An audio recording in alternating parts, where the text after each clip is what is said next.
On this day in 1986, Alex Ferguson was appointed manager of Manchester United, and Fergie was destined to become the most successful manager in our club's history, delivering no fewer than 13 Premier League titles and bringing a total of 38 trophies in all to Old Trafford, including 2 Champions Leagues and 5 FA Cups. A fabulous era crowned in 1999 by an unprecedented treble. But let's not forget, the greatest manager of all time didn't win silverware as United boss until the final game of his 4th season in charge. Lee Martin scoring the winner in that 1990 FA Cup final replay against Crystal Palace. So, as we celebrate the achievements of Alex the Great, let's get real when we consider the progress made by the current manager trying to put United back on top of the tree. Ole Gunnar Solskjaer was appointed caretaker manager on December the 19th, 2018. That's 2 years next month, but he wasn't given the job full time until the end of March 2019. So, how's he done so far, and how does his record compare? Like Fergie, he started with half a season in charge. The surprise was Ole kicked off with 8 straight wins, an incredible turnaround after the previous slump under Jose Mourinho. Despite a loss of form after being given the job full time, it meant a 6th placed finish, 4 places below the previous season under Mourinho, but far higher than Ferguson achieved. Fergie started with an 11th place finish compared to the 4th the previous season for United under Ron Atkinson. Ole's team also reached 2 quarter-finals in both the FA Cup and Champions League, where the highlight of course was that incredible fight back in the second leg to knock out Paris Saint-Germain. The summer signings of Harry Maguire, Aaron WAN-BISSAKA and Dan James all improved United's squad, and Ole's first full season in charge began with a 4-0 thrashing of Chelsea. I was there when James came off the bench to celebrate goal number 4 on his debut.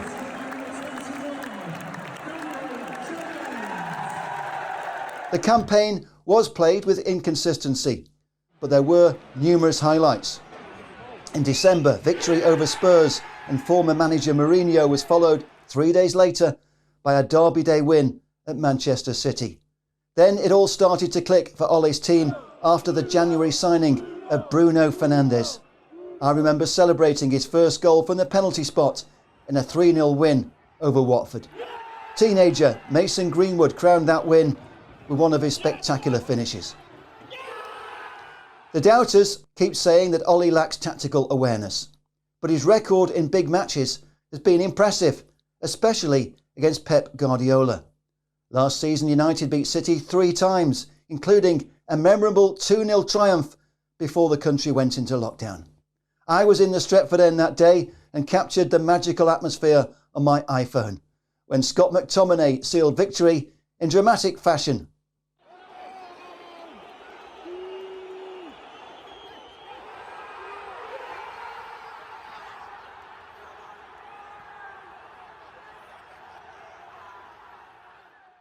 Three months later, when football was finally allowed to continue behind closed doors due to COVID, Ole's team really came into its own. Unbeaten in our final 9 matches, win number 6 on the final day at Leicester meant Ole's boys finished in 3rd place. Add to that 3 semi-finals in the FA Cup, the League Cup and the Europa League, and it was a real step in the right direction, albeit a big disappointment not to win silverware.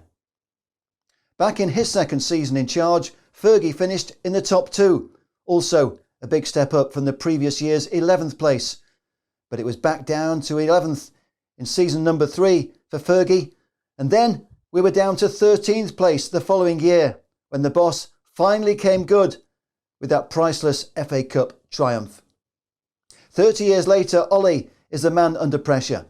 On the eve of our trip to Everton, United are languishing in 15th place in the Premier League. But we've only played 6 matches. We do have a game in hand, and it's far too early to write off a manager who's earned the right to carry on, at least until the end of this season. For sure, football has changed since Alex Ferguson turned it around in 1990, but let's not forget Just like Sir Alex, Ole is not just building a new team, he's planning ahead and laying the foundations for the future.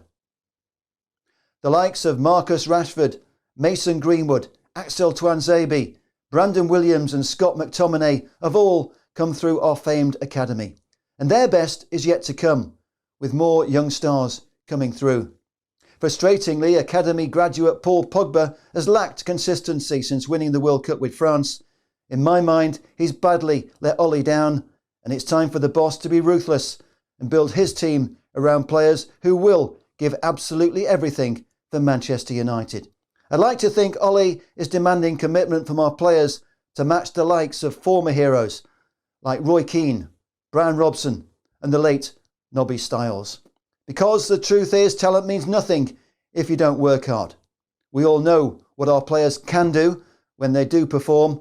We've all seen them blow away opponents of the highest calibre. The question now is, are they going to fight for the manager? And if they don't, is that Ole's fault? Or do we blame the players? Maybe the boss needs to borrow Fergie's famous hairdryer. It's the coach's job to get the best out of his players, and failure to do that only ever means one thing, because the club is bigger than any one person, whoever that may be. But every successful club needs a strong leader, and every manager needs time. So my message to the fans and the board is, please be patient. Don't throw away all the good work done since Ole took charge. It's time to stand behind the manager and give Ole Gunnar Solskjaer the chance he's earned.